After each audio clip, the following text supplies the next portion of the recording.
Oh, my name is Tony. Tony. I didn't get a chance to do the intro. My name's Tony I'm K. sorry, they ushered us through a door and then... That's okay. We're running a little long, so... Please, you do your pithy intro. Okay. I want to... A lot of it has to do with you, anyway. I'll tell you whether it's a pile of pith when Okay, thank you. I don't want to piss you off, so... Piss on me, brother, pith on me. How appropriate given the topic we're going to discuss. My name is Tony K. I am a freelance writer here in the greater Seattle area. Mainly I write for a website called thesunbreak.com, movie website, and I am thrilled to be moderating this panel. Anybody who knows me knows that my favorite subgenre of horror is the dark fairy tale. And it is my opinion that the first two Hellraiser movies comprise one of the 5 best dark fairy tales of the last half of the 20th century. I just think they're amazing films, and having two of the people that are so pivotal to their effectiveness and their endurance on a stage is just awesome. So welcome. Thank you for being here. Can I speak to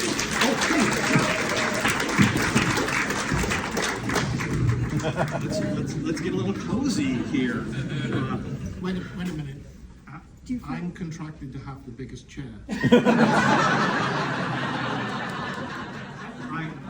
So I'm sorry, I can't do this.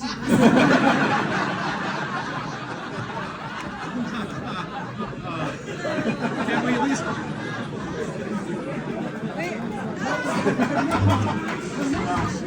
You know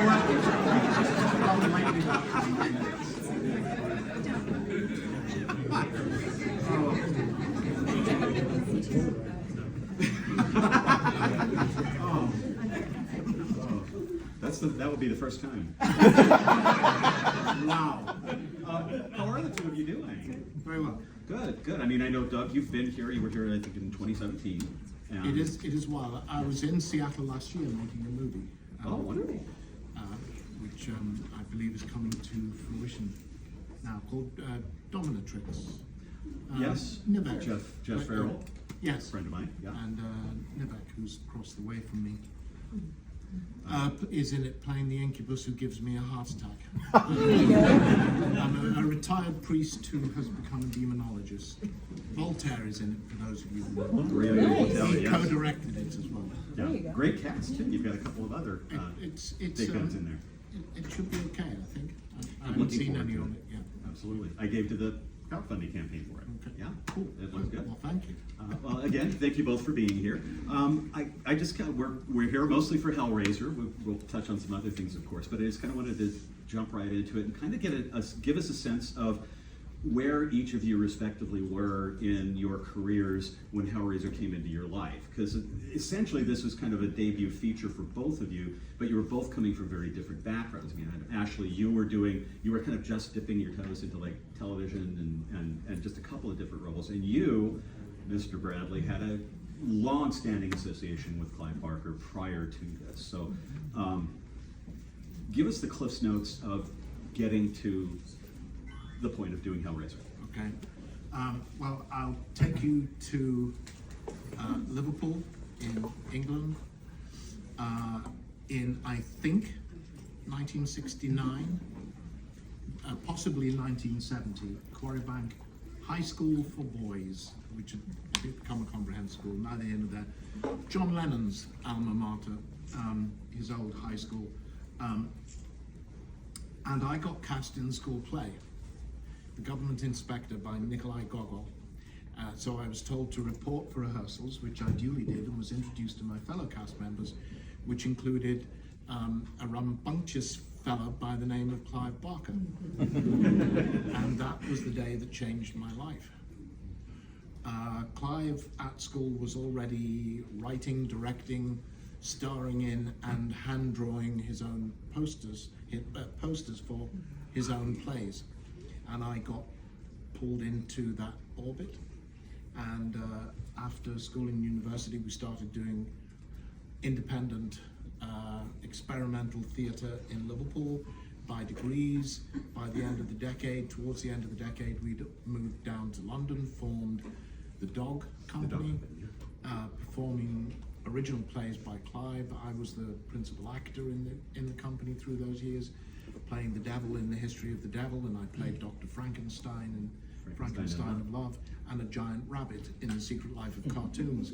And 1982, the dog company broke up, and Clive had been giving me some handwritten manuscripts, saying, have a look at these, tell me what you think. I'm trying to write a few short horror stories to see if I can make a bit of money. Those stories were all subsequently in the Books of Blood, and somewhere along the line it included The Hellbound Heart. 1985, in an otherwise casual conversation, he said to me, oh, by the way, I'm trying to put a low-budget independent British horror movie together, and I think there might be a part in there for you. And the other thing I remember in that process was going to a cast and crew screening of Underworld, which is one of the two movies that Clive wrote a screenplay for prior to Hellraiser, the other being Rawhead Rex. And standing on the pavement, the sidewalk, the pavement outside the Empire Theatre in Leicester Square, and Clive said, well, I think I recognised 3 lines of my dialogue in that. It seems to me the only way to do this is to do it yourself. And so I had the conversation, and that was it. He said to me, I'm putting the movie together, I think it's a part for you. I said, cool. And we moved on to talk about something else. That was towards the end of 1985. A year later, we were shooting Hellraiser, which was my first movie. Yeah. And I never went to drama school. I've never had a day's acting lesson in Learning by doing. in my life. There are those who tell you it shows, but I signed up for one acting class once in my life at the Actors Centre in London, and only because Patrick Stewart was due to take it. Now, this is long before any thoughts of Sir Pat Stew or Star Trek came into his life. I knew him as a mainstay of the Royal Shakespeare Company, and I just adored him as an actor. So I wanted to, and it was a Shakespeare class. And when we arrived, we were told that Patrick's filming schedule had been rearranged, so he couldn't do it. And they sent another RSC actor along who was fine, but he wasn't Patrick Stewart. So I didn't even get that. So, yeah, so I arrive on set, and I don't know, I can't make fuck sense of having a director, an assistant director, a second assistant director, and a third assistant director. Who do I listen to? Who do I pay? Who matters? Who doesn't? So all of that learning curve, plus the makeup and a very constricting costume and horrible contact lenses and a skirt that I had tripping over when I walked. Otherwise, everything was very easy. Well, actually, I would love your standpoint on this, because again, this is a first feature for you. Right. Your acting background was quite a bit different. Could you kind of enlighten us on that? I started because I was the only child with a group of adults, so I had a lot of free time and a lot of time by myself. So I would draw friends. It's really sad. draw friends, and I had a big box of costumes, and I had all of these characters and things like that. And then I fell into like crush land with this boy, so I followed him into this acting class, and he left and I stayed because I was allowed to just tell the truth and be emotional and all the things. And the more you did that, the better they liked it. So it was a wonderful safe space for me. And when he left, I stayed doing it, and there was someone who worked at New World, which was the production company at the time, and they had gone to Chicago and Los Angeles. Roger Corman's. And yeah. And New York, and they hadn't found the actress for Kirsty. So they were on their way home to London, and the PA there said, well, there's this girl in my workshop. And so they called me at home and said, go to New World.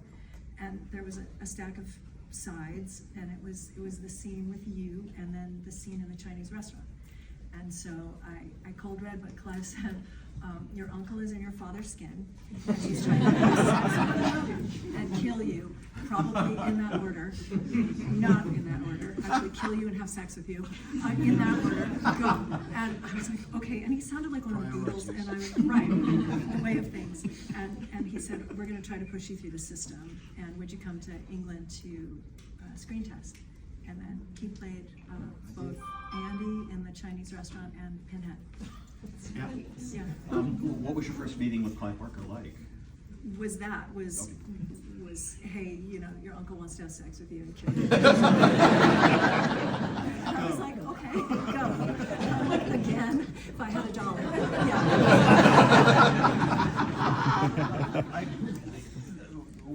As a director, working with him as a director, I know that, as you had said in interviews previously, Doug, that this was very much his trial and error as well as yours. Oh, yeah. What was it like for the two of you working with him? Did you find him contributing a lot in terms of what he wanted out of the characters? And maybe could you elaborate on that process? Yeah, well, there's a real ease and fluidity creatively because he is a master of so many mediums, and his brain doesn't stop. And so because he created it on so many different levels and was in the trenches with us, he was very, very open to collaboration, but also knew what he wanted at the same time, which I think just shows his brilliance. He's not intimidated by other people's contribution or other people's ideas. A lot of times it would be like, okay, on a scale from 1 to 10, how upset? He'd be like 11. Okay, you know, that sort of thing. He was right there with you, and so that was really, we were painting on the walls in between setups because we both draw and paint, and there was just this ease and this very intuitive, creative communication between everyone, actually. And I think that part of that, I would imagine, is budgetary necessity, because that movie was made for pocket change. And I don't know, I think we were lucky. Yeah, and to the credit of everyone involved, it does not look like it. It does not feel like it. There's a legitimate vision going on, and there's so much done with light and shadow and next to nothing.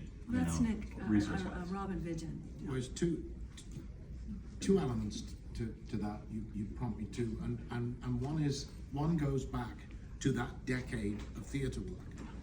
We worked on pocket money the whole time, and if Clive had written, and it would not have been surprising at all, trust me, if Clive had written in one of the plays, you know, there is thunder and lightning, cities collapse, the world ends, we'd have done it. We would. We created a hermaphrodite angel on stage in a few hours' work. Naked actress, painted gold or yellow, probably with watercolors, with fake male genitalia, probably stuffed muslin appropriately, and tied around the middle. And then we made a globe out of like chicken wire. Oh, wow. No, it was actually florist's wire, but a globe, and we got some coloured gels for theatre lights, cut them up into shapes and put them in some of the frames, and then as she came on stage, one of the other actors came up behind her with a handheld light and shone that up past her and through the globe, sending it's almost like a multicolored disco ball onto the back of the theatre. I was playing the hero. That was the name of it.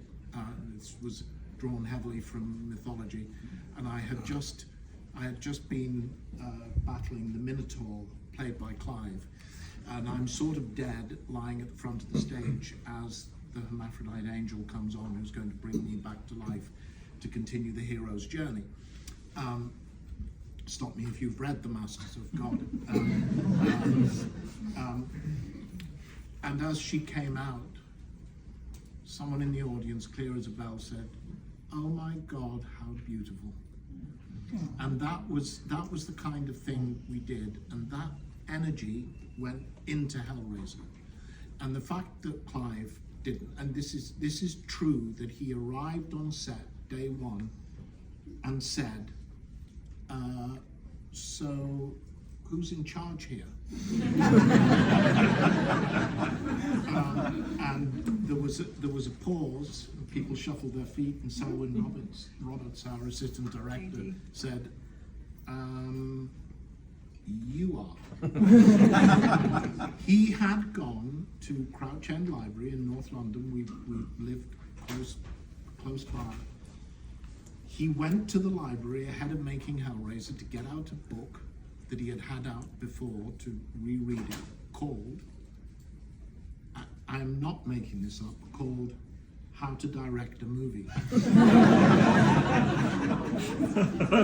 But it was out on loan. So I couldn't get it. That's it, you're on your own, buddy.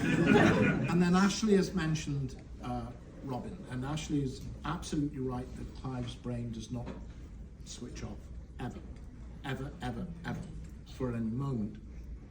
But he didn't know what he was doing. And if he had been in the hands of what we in England we'd call a job's worth, as a DP, who would have seen Clive coming a mile away and said, I've got an easy ride here because I can pull the wool over this guy's eyes anytime I want because he doesn't know his arse from his elbow. Robin caught Clive's visual imagination, and the conversations would on set initially was Clive describing and not being afraid of making allusions to Renaissance masters' paintings that he wanted a scene to look like. And Robin would listen to him and hear him out, and then he would say, well, I can do that. Now, if we're going to do that, we have to do this, and we have to do that, and we have to do this, and that's going to cause you a problem when we come to shoot the scene the other way around, because we're going to have to relight all of that this way around. That's going to take time. That's fine, we can do it, but time is not your friend, and you're going to get in trouble later in the day because blah and blah and blah and blah. But he would say to Clive, I can do it. And so he would listen to what Clive wanted and make it happen. And then at some point, Robin taught Clive lenses, and then the conversation changed. Now it was Clive saying, Robin, can we put a 50 on this and bring and that? And I remember very clearly on one occasion as I'm on set on my marks waiting for something to happen, Robin muttering a little loudly, why the fuck did I teach this guy?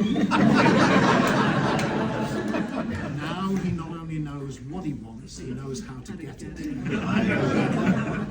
Well, under that kind of, first of all, he was very lucky. You were very lucky to have collaborators who were supportive of that, even if some of them regretted it in hindsight. Everything came together. Yeah. Everything came together. And Clive made a series of great choices. Jane Wildgoose, who made the Cenobites costumes, Amazing. had Absolutely, worked for the yeah. dog company. She had her own department. The Cenobites costumes were not part of the general wardrobe department. They were not part of the special effects makeup department, as they tended to be in later movies.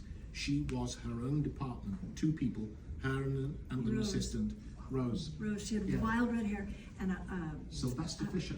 okay. Yes. And what? Oh God, what are they called? The sea creatures that are little dragons with the curly tails. What are they called? Seahorses. So she had a seahorse with a little yellow muzzle and this red hair, and I saw her stitching your costume out of leather, Made out of proper tiny aviator's pieces, leather. insanely beautiful. Corseted up the back, which is, actors like that because it pulls everything in. But it does not make it comfortable to wear at all. But all his casting decisions, with 1 or 2 exceptions, were perfect. Yes, let's qualify very clearly. And it would have been very easy for him to have put extras in the Cenobite costumes. And this would have been a very sensible decision to make. because we can just get them to say their lines, and then we can get voiceover artists in later to give the color to the performance in the voice. Quick and easy way to do it, and it would make sense. Clive, no, I want actors in those costumes, even the for Simon and Nick, non-speaking roles, he wanted actors to inhabit the costumes, to inhabit the characters, and not feel like it's just, you know. And it makes a somebody difference. standing You around. can tell. Yeah. You can see the difference in there's the an movie. energy. Absolutely. It does make a difference, and Robin was absolutely key to it. But that ran right the way through the film, all the way up to the final step of Christopher Young's magnificent score. Oh my gosh. I which could nerd out on that for raises the several movie minutes. Yes. to a Amazing. whole new level. Yeah, A whole absolutely. new level. And it adds that score, as much as anything, adds that dark fairy tale element. The elegance, too. Yeah, absolutely. Did you find yourselves both, where you do, I mean, it sounds like it was a situation where you were not doing a lot of takes. Is that a fair assessment? Like 1-2 takes? I usually got 1.5, because there would be a pickup, because we were using really loud wind machines, and back then they had these big metal like generators that were pushing out oil-based smoke, which everyone was masked but me, and they're like, "You're good." So there was a lot of noise, a lot of times. A lot of noise. Taking one for the team is what you were doing. We were not on set together for Yeah, the most of it. Cenobite's arrival in the hospital. Yeah. Kirsty's lines were being fed to me by the continuity girl, who was sitting in underneath one of 2 Ritter fans. Now these are huge. Oh. These are stage to the ceiling size, and this wide, and they are loud like an aeroplane. So I was having trouble hearing her, and I was having problems because they're so fierce. They were lifting the corner of my contact lenses, and of course, my principal concern is not to blink while I'm delivering these cold deadlines. I don't want to be standing there doing, Flirting. I'll tear your soul apart. Chris would So be like it's me. it's fucking bedlam. There's 2 other elements of that. Clive decided, I smoked then. Clive decided it would be a really cool idea if I inhaled smoke. So I'm standing on my mark, and there's a member of the special effects makeup crew down here with a silk cut English cigarette. Hands it to me. I stand on my mark.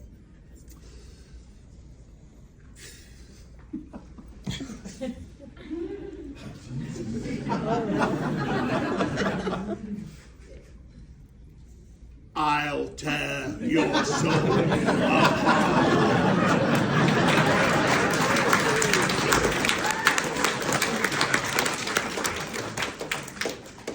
Clive says, yeah, that's great, that's wonderful, it's fantastic. Let's go again. And all of a sudden you're turning green and you don't need the makeup. Yeah. So 3 or 4 of them. Now, Clive had a genius brainwave. The smoke machine. I've got my skirt. Clive decided it would be a fantastic idea to put the smoke machine between my feet underneath the skirt, and just have someone just psst, psst, psst, psst, because he discovered that the smoke would find its way up through nooks and crannies somewhere, and then it would start coming out of the gaps in the costume. And Clive is, oh my God, this looks so great! It looks like you just came out of the pits of hell, and the sulfur we can smell the sulfur. It's amazing. So we did that. The next time I came into work, I was paid a daily rate, union minimum fees. Selwyn said, good news and bad news. I said, oh. He said, well, the good news is you're going to get another day's filming, therefore another day's pay. Good. I said, what's the bad news? He said, well, we have to reshoot the hospital scene. I said, no, why? He said, Clive's idea with the smoke machine. No. I said, I don't understand. He said, it's hilarious. You look as though you caught fire. You're waiting for the guys to run in with the fire extinguishers. So we had to shoot it all again. I wanted to actually address this with you, Ashley. I think that Kirsty is one of the great final girls in.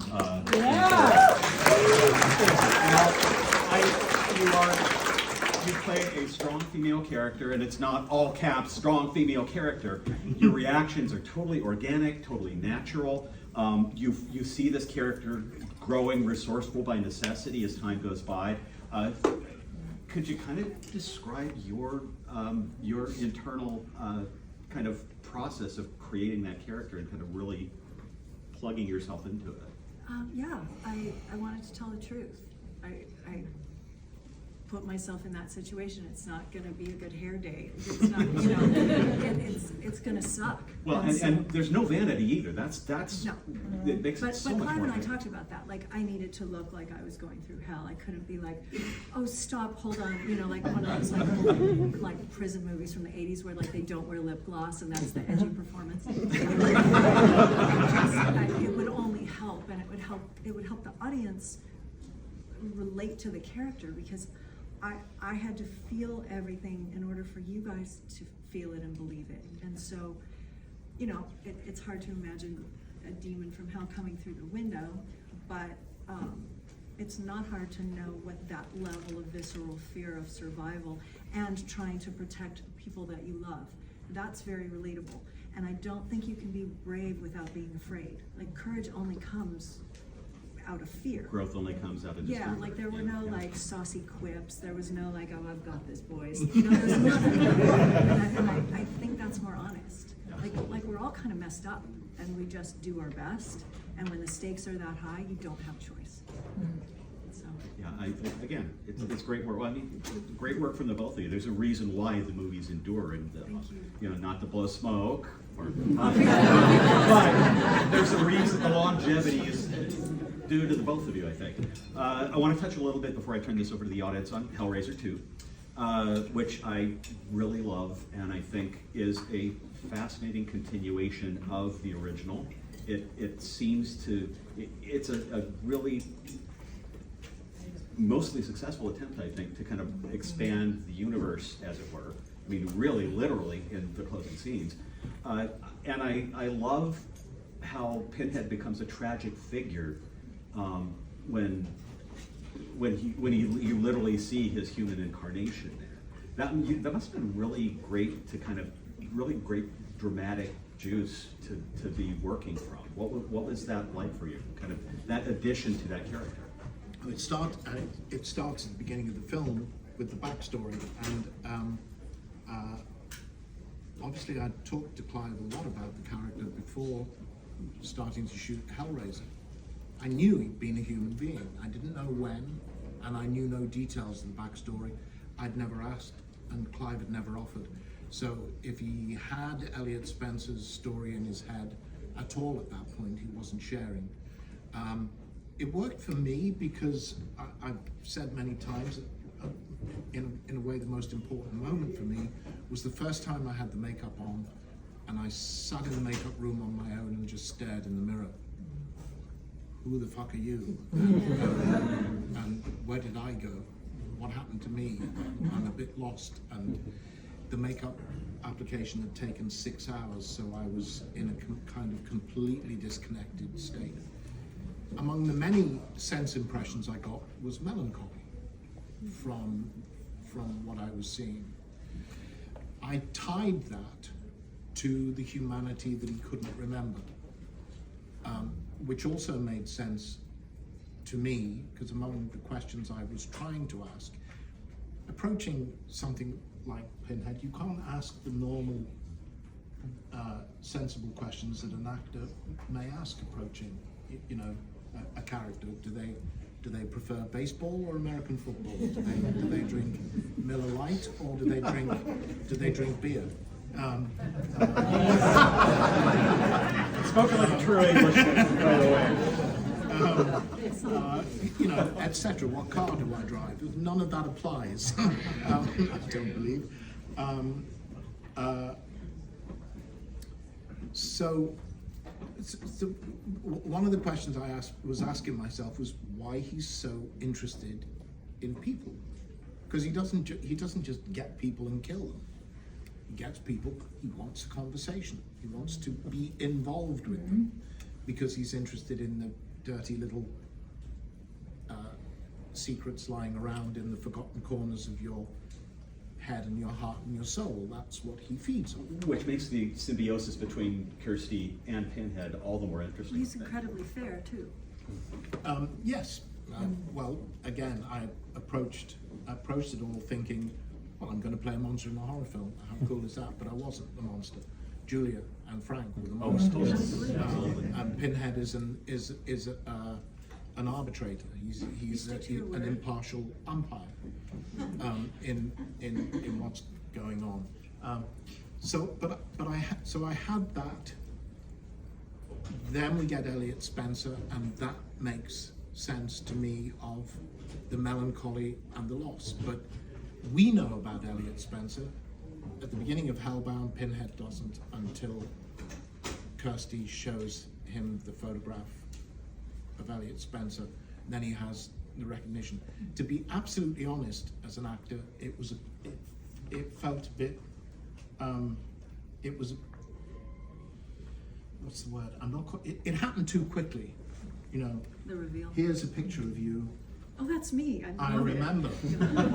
So now I'll sacrifice myself and save the day. It was all a bit condensed, shall we say, but so there wasn't really much time to explore anything other than, okay, this is what it says in the script. So I agree. make sense of it. That would have definitely made it a richer movie. But I think a lot of people probably agree with me that I think because we're dealing with a dark fairy tale, that condensed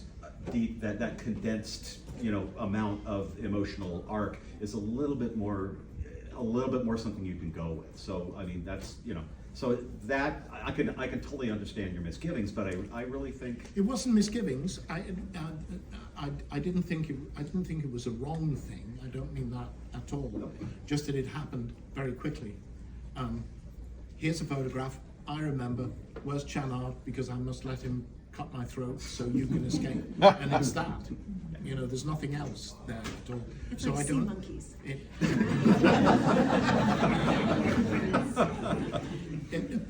In terms of what was happening in the story, I was fully on board with it. Yeah. I'm just saying, as an actor, it was shorthand. I think That's what was so nice too. What you were saying about being in makeup for so long, and I didn't have them either. There were the smoke and the wind, but there's a matte box around the lens, and so they put a little blue piece of masking tape, and that was my eyeliner for the Cenobites. So it was really nice to have scenes with you where there weren't those other distractions, and you actually were there, and I could see you, and we could relate. So that was very, very wonderful in the second movie. Yes. excellent. I think that's actually I think that's a good point to turn this over to the audience. So if we have any questions. Questions. Yes, sir. I just have a quick question. Obviously, looking at the room here, the cult following to Hellraiser is it's incredible. And did you know while you were doing it, that being your first movie, and you being pretty new, did you know that was there buzz? Did you think, oh wow, this is going to be something spectacular where I get compared to Jason, Freddy, Leatherface? Can I say no? I had no concept. I'm not even sure if it existed in 1986 when we were shooting the film, of fandom, and no understanding of this at all. I did my first convention in April 1989, after Hellbound was released for Fangoria in LA, and after it had taken me 20 minutes to get into the elevator, because it was the first time I'd experienced Mr. Bradley, Doug, Mr. Bradley, Mr. Bradley? I thought, fuck me. I had no idea. I didn't do any publicity after the first movie. Nothing. Not a single interview. Nothing at all. I started to after Hellbound. So the answer is absolutely no. I had this conversation recently in the middle of a photo op with Clive. Because this photo op was going on forever. And I said, I just, sitting next to him, I just leant in and I said, what the fuck did you do? And he said, if I knew, I would have done it again. No idea. And he said, did you expect any of this? And I said, I don't know. I knew you'd written something exceptional, and I knew what we were creating was exceptional. I thought we might make a bit of a splash and we'd be around for a couple of months and then we'd disappear. And Clive said, well, you were more optimistic than I was. So the answer is no, except that midway through shooting Hellraiser, word was starting to come back that New World, having been initially uncertain of what they were seeing, because the rushes were being sent from London to LA, and they sent their man to keep an eye on things, was Tony Randall, who then directed Hellbound. But word came through, kind of halfway through filming Hellraiser, that they wanted a sequel. And they wanted it now. They wanted the action to pick up the moment Hellraiser finished, except they wanted to establish that it was absolutely happening in America. We had to do some reshoots. Which was a bit of a problem because Hellraiser was written and up to that point was being shot to take place in London. So that, but no, if you had come to me in Cricklewood Production Village, which was rudimentary to say the least, had a fucking duck pond in the ground, and we did have to stop for planes going overhead. Yeah. We filmed around Guy Fawkes Night, if anyone understands that concept in England. And I remember Clive at one point saying, listen to this, and sticking a thing in my ear. And it was dialogue happening with the sound of fireworks going on in the background. And he said, this is what we're up against. And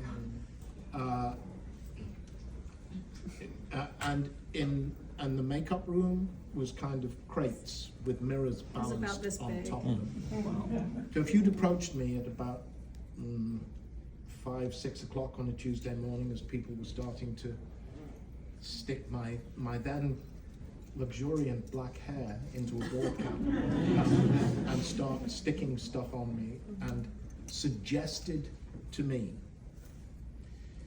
that the best part of 40 years later, I'd be sitting here doing this, I wouldn't have understood what you were talking about. I would not have understood for a single second what you were talking about. Well, thank you. The notion to me that people want to talk to me and about me in the same breath as Boris Karloff and Peter Cushing and Christopher Lee is, to me, utter nonsense.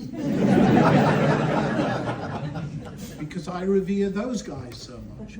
I would have been you if I'd had a chance to meet Peter Cushing, who is my hero. He's my god in the world of horror films. He was my Sherlock Holmes. He was Doctor Who. He was everything to me. I would have been standing in front of his table with my knees knocking, stuttering and stammering, trying to make sense of the fact that I'm now speaking to Peter Cushing, who I never met. I met Christopher Lee a couple of times. That's an experience. I was introduced to him at the London Film Festival He stood up. When Christopher Lee stands up, he stands up and he keeps going. Standing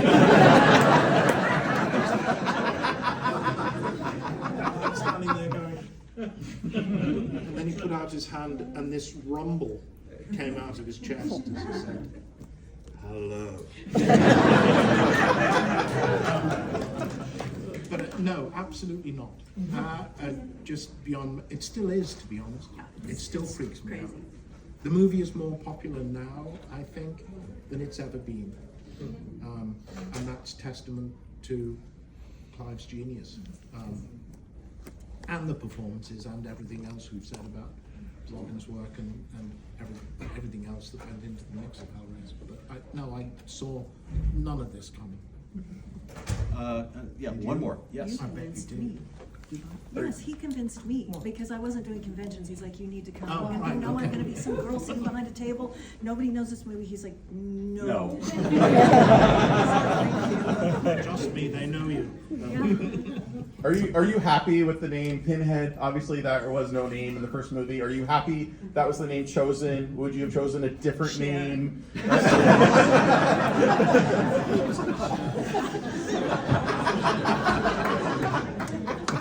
The fashion sense does parallel you. I have been told,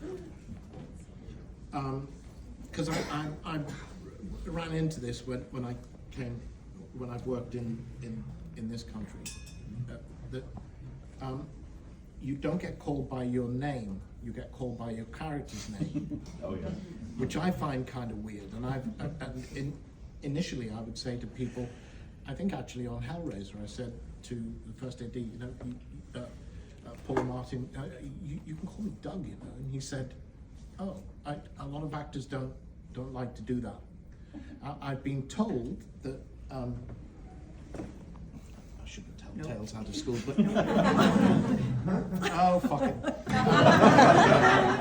I have heard, obviously I wasn't there, but I've heard that on Lincoln, Daniel Day-Lewis would only respond to Mr. President on set. That doesn't surprise me. My response to that is that if I'd taken that strict approach to things, we'd have had a problem. Because I wouldn't have responded to Doug, and I wouldn't have responded to Pinhead, because that's not his name.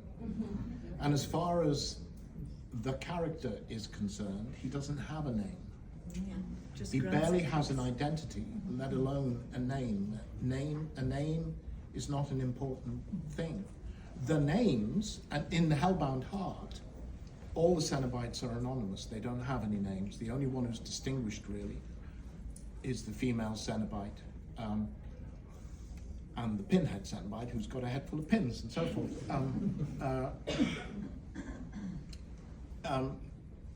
The special effects makeup crew, the guys at Image Animation, when they were prepping the movie, they couldn't keep referring to us as the lead Cenobite, the female Cenobite. They gave us nicknames. Pinhead, Chatterer, Butterball, and the female Cenobite, they nicknamed Deep Throat. I'm sure that was just an allusion to the Watergate scandal. No, nothing sexual. If you say so. But I think that's the reason why she continued to be credited as the female Cenobite.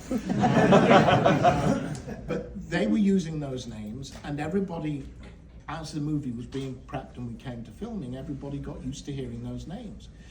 Those are the names that were being used on set, and they just stuck, and they've stayed. But that's how they arrived. But no, in my head, he has no name. He was called a Pinhead once in one of the movies, maybe in Hellraiser 3.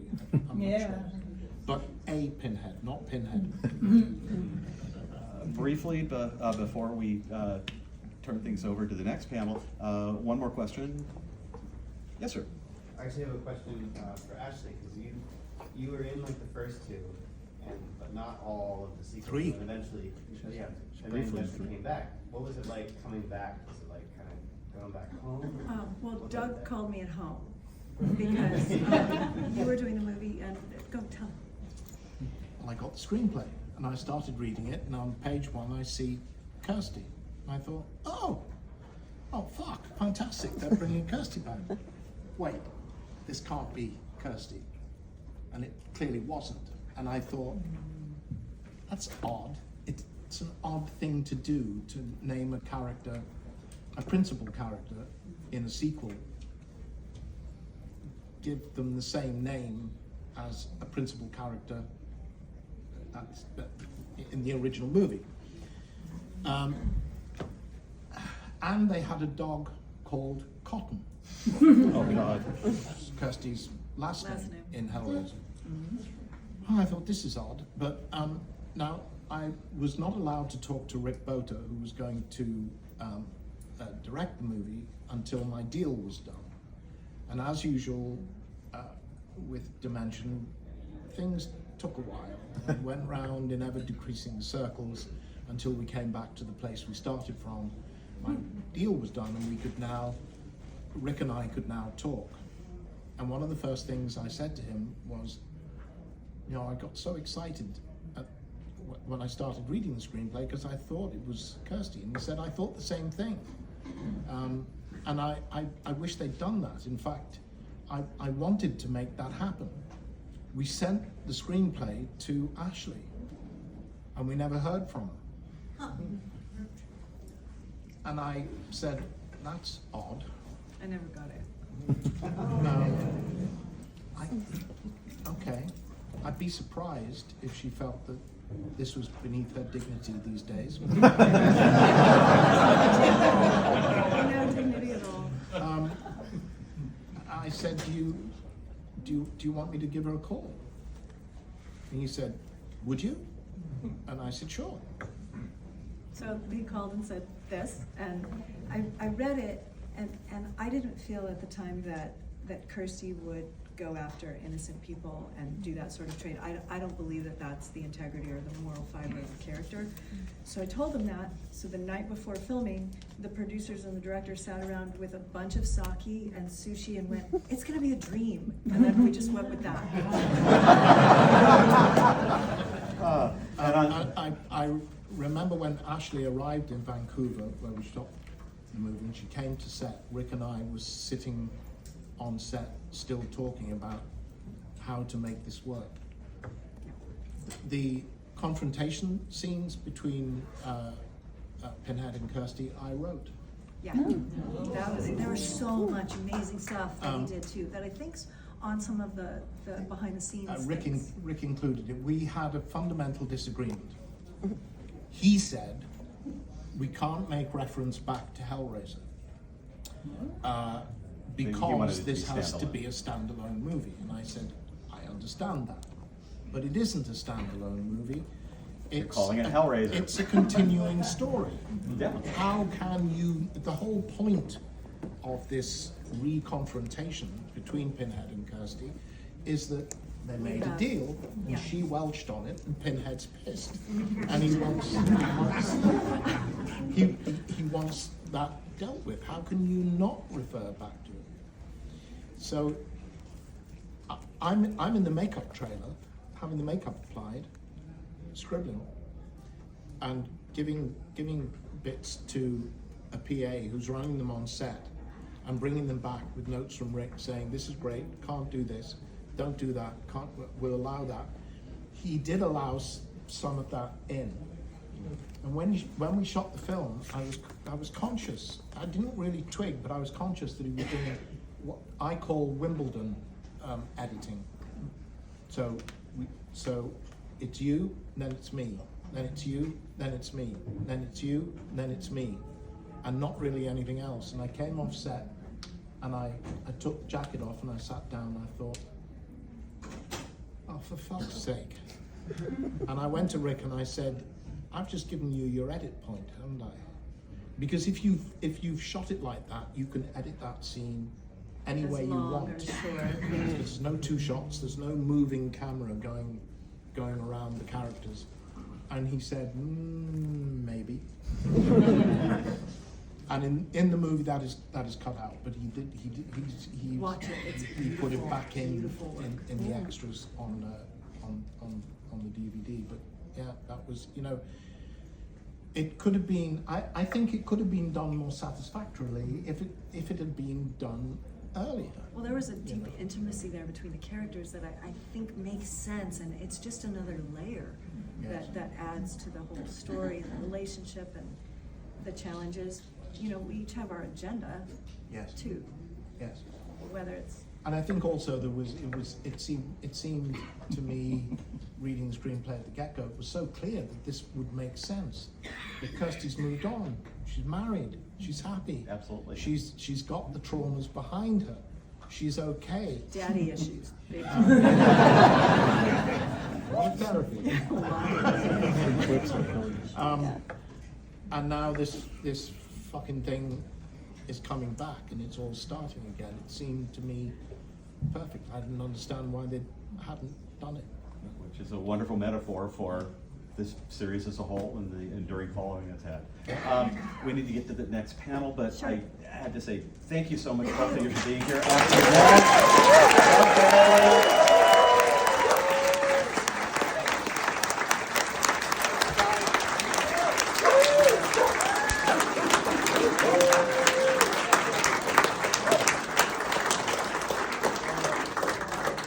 I do want to say, from a personal point of view, that you all in this room, for me, you represent more than 30 years of doing this. Yes. And I extend this to you on behalf of everybody who's ever sat in a panel with me and Ashley and other members of the cast. You are the most loyal, the most knowledgeable, and the most supportive fan base that anybody could possibly hope to have. And don't think for a moment, ever, even if I'm slightly ignoring you at my table, it's the middle of Saturday afternoon and my brain is not functioning properly anymore, and I might seem to be ignoring you, or I want to get from A to B, please know that it is always, always appreciated. I love you.